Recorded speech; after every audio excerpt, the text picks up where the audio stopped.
Red leather, yellow leather. Red leather, yellow leather. That's what I'm talking about, big dog. Okay, cool. Let's do it. No, let's do it. Fuck it. Do it. Fuck it. Fuck it. We'll do it live. Yo, I'm Brad Contreras. I am aspiring to become Oregon's largest real estate developer. Now, I'm just starting my journey. Full disclosure, just getting out there, just starting to do it. Got a cool coach and mentor. Shout out my buddy Dustin. But I'm going to create videos documenting my entire journey. So it's going to be pretty cool. Fuck it, let's do it live got me. It totally threw me off track. What I'm going to talk to you about today in this video, drank a lot of coffee, is what is Residential Infill Project and why was it created? Number two is going to be, I'm going to give you a case example of, and I'll probably cut in some footage of my buddy Dustin's project that he's currently doing. But what can be done, right? What can you do with Residential Infill Project? What does an actual development look like? That is a RIP development, if you will. And then number three is kind of go through, just very shortly, but go through what or who, I guess, is this good for? Who is an opportunity for? So let's just break it down. Let's jump into it. So RIP, and like I said, I'm going to specifically talk to you today, because we're friends, about the Shadowlands of Oregon, Portland. So Portland is a really cool city. If you've ever been there, it is actually really cool. Has a big homeless problem. And so RIP, Residential Infill Project, it's kind of ironic, right? Like with all the imagery that comes to like your mind today of Portland is RIP. But anyways, a lot of homeless people. There's kind of that problem that they're trying to solve for, right? And so the problem that's being faced is there's a lot of people that continue to come into Oregon and there are not enough houses. I mean, it's the end of the Oregon Trail, right? Like, I mean, it's legitimately like one of the oldest spots on the West Coast. And so there's a lot of stuff that was developed, in the early 1900s. But after that, like, a lot of the houses were just bought and resold.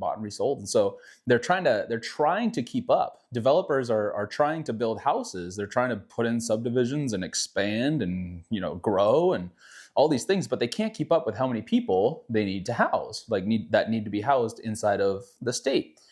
So trying to build houses, can't build them fast enough, right? For the American dream to continue, right? For people to keep buying houses. And so the solution that they came up with, because Oregon is such a beautiful state. If you ever come, like, that's why we live here. It is amazing. Like the topography, the trees, the rivers, the mountains, all this stuff, right? The coastline is super, super cool. So the problem is you don't want to degrade by just chopping all the trees down and developing out, erratically, but you need to house more people coming in and living here every day. And so the solution that they came up with is, hey, let's just fill in the gaps where the infrastructure already is, right? So let's just build out our backyards, basically, is what it is. Hey, we're already living in this spot and it's beautiful everywhere. So we need more where we are. And so let's just fill it in, right? That's the whole point. Residential Infill Project. And so that's kind of what it is, right? Now, and why it was done. Now, what you can do, what does that actually translate to? What does it look like in your backyard of Oregon? That's a cool freaking concept. Here, we'll do a case example. We'll draw one, then I'll show you one. How about we do that, right? Pretty cool. So I'm just gonna go with a property, right? And not every property is perfectly square, but we'll say that that's your property. Let's say you've got a nice little house on it. I'll draw you a door so you can get in there and a window so you have some, natural light. And I'm gonna put a tree. We have lots of trees in Oregon. Cool. I didn't say I was a freaking artist, right? So there we go. So there's your property line.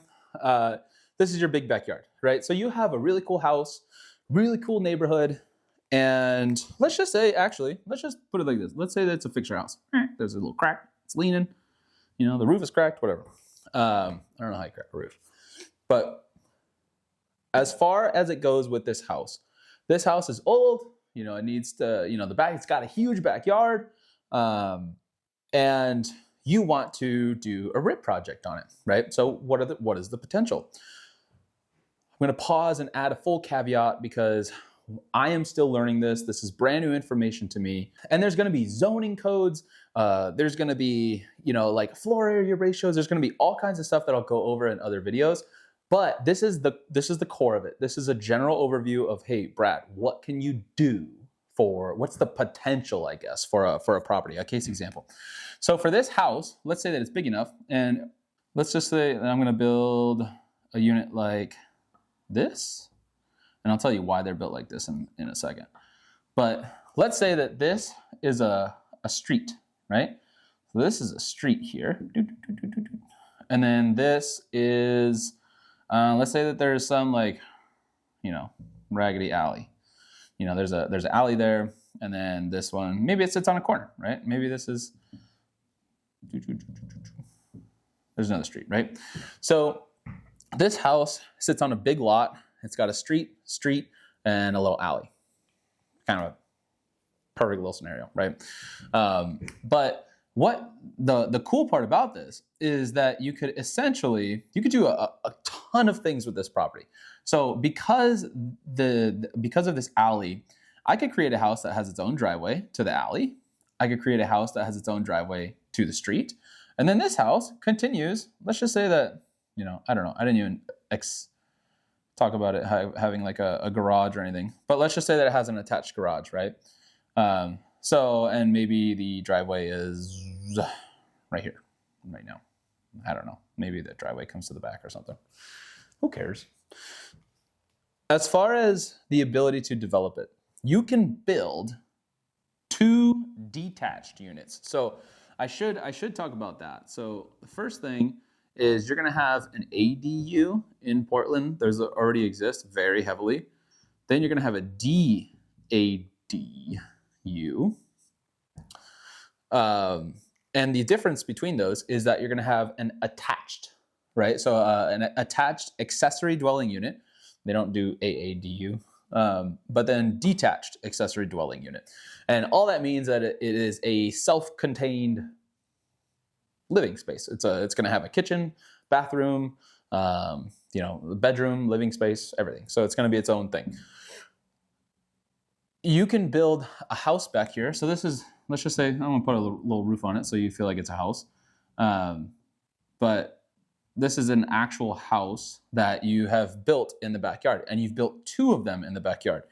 Now, that's great, but the kicker for it, and why it's such a cool program, is that you can actually sell each of these houses completely separate from this house, even though they share the same property. So previously you had to split, right? So you would have to, if you wanted to build another house, your zoning better match up to where, you know, the minimum space requirement meets, and you can, you know, split this lot in half and build a house on the other lot. No, it's a completely different process now. So what you can do now is you can keep this same lot, and you can build 2 new houses on that same property. And then in addition to that, not only can you build those suckers, you can now sell them as their own house with their own address. Like, boom, dude. Like, the possibilities of doing a freaking deal in Portland, Oregon is beyond phenomenal. You know, like, I mean, I don't want to give away the secret sauce here, but like I am, you know what I mean? And I'm not going to go deep into numbers, but let's say you make, you know, 100, 150K off of selling each of these houses. I mean, that's a 300K rip on this project. Haha, rip. You know what I'm talking about?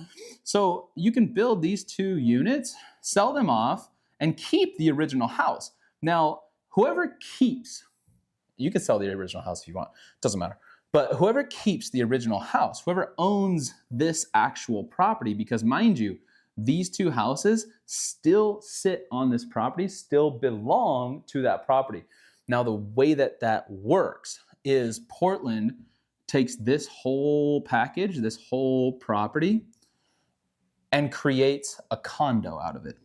And what that means is this property, the new one that you built, so building 1 and building 2, now are condos on this property, and they pay every month, they pay their condo fee to the owner of that property.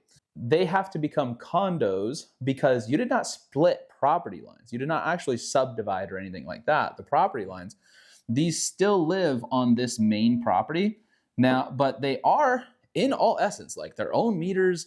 They are not attached in any way. Like they don't have to be, they can be, but they're completely separate living spaces, right? They've got their own driveway. They've got their, there's a little backyard back here, whatever. It's its own house. It's not a townhome or anything like that. It's not a big high-rise condo or anything like that. And so it's freaking cool because there's multiple ways to do this, right? So I'm showing you a case example of these are two detached and they've got their own, streets and stuff like that. And that's ideal. But ultimately, these things could be stacked, right? They could be attached side by side like that. There's a couple different ways to configure these things. You can have up to 4 units on one property. So if I have this house, which is 1, I have 2, now 3 units, where does the 4th unit come from? The 4th unit comes from, I can circle back to this ADU, and I can either finish out this detached garage, or maybe this house has a basement. Maybe this house has a basement and I finish out the basement.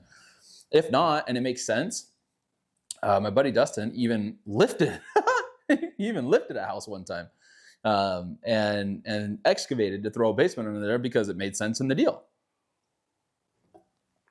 So who is this good for, right? Like, why is this exciting? What matters about it? And who it's great for is, number one, investors, right? This makes a lot of sense as a deal. But number 2 is it makes sense for the people living here, like looking at it from the home buyer's perspective, right? When you buy a house that is its own house in every way, right? It's got its own driveway, it's not sharing a wall with anybody. It's got its own like electric bill, everything. You're not responsible to like any sort of landlord. It's just essentially like, you pay a condo fee every month, but it is its own house in every right. It's got its own address and all. That is a really cool perspective because this house will be a lot cheaper for your first time home buyer, it's like their first house or something like that, or downsizing, something like that. It's a cheaper house, but you still get that homey feel. So that's why it's really cool for the people who live in Portland, because that now they have this opportunity when there's all this BS about like affordability and affordable housing and stuff like that. So really cool from their perspective. From the investor perspective, this is a pretty juicy freaking deal, because you think about it, like I said, you're cashing in on this fixer, ADU, and 2 DADUs. And let's say that I pull, let's say you make $100K off of each house that you sell. That's $200K. Plus you did the fixer. Plus you essentially created this fixer into a duplex because you created an ADU. So it's the house and the basement is finished, and they're completely separate units now to where you can rent those out. So it's a duplex. So the investor can walk into, the property. Let's just say that they're, a property, and like this property, and it's got a house on it. This little fixer house, an investor, a fix and flipper. So a flipper looks at this house and says, okay, I can do, I can only pay this amount of money for it because I know I need to put this amount of work into it, and it comps out at whatever the house down the road sold for, right? So they're going to get, whatever, $1. The developer, the dev, is going to come in and say, shit, dude, well, I could fix the house. I could throw, maybe it has a garage on it or something like that. I could convert that garage, and I could make, the garage is so big, I could convert that, make it its own unit. I can build 2 units in the back. And so the developer is going to get four opportunities for a return on that one project. right? So it's a really juicy deal if you can look at it and know how to make it work from the developer's perspective. So pretty cool. Like I said, this is just the surface, man. Like this is literally, you know, just the very beginning. There's so much that comes along with this, as far as knowing zoning, as far as knowing, you know, what you can do, and actually going through the process. I'll make a ton of videos coming down the line as I continue to learn this stuff, but this is just the general overview. If you're doing these type of projects in Oregon, would love to chat with you. If you're just enjoying the ride, I hope you got some value. I hope this is valuable to anybody who's doing me the favor of watching. Please subscribe so that, you know, do the whole YouTube thing so that I can grow the channel and all that. This is Rip, man. This is Rip. And this is me getting my foot into the door to do, ultimately my goal is to do large like subdivisions, master plan communities. Like that stuff is cool. That's really where I want to go in, you know, in the long game. And Rip is really an opportunity to make some good money, but do some cool stuff, because I love expanding these communities. I love the thought of that, like expanding these communities, because there's so many people that, like, you know, they're looking for new houses, they can't afford it, their families have lived here forever. I see this stuff all the time, and it's like, dude, this is such like a gold mine, not just for the people like doing the projects, but the people for who could buy the houses. So it's very cool, very exciting. Hopefully it makes sense. And if it doesn't, comment your thoughts, comment a question, hit me up, you know, let me know. See you next time.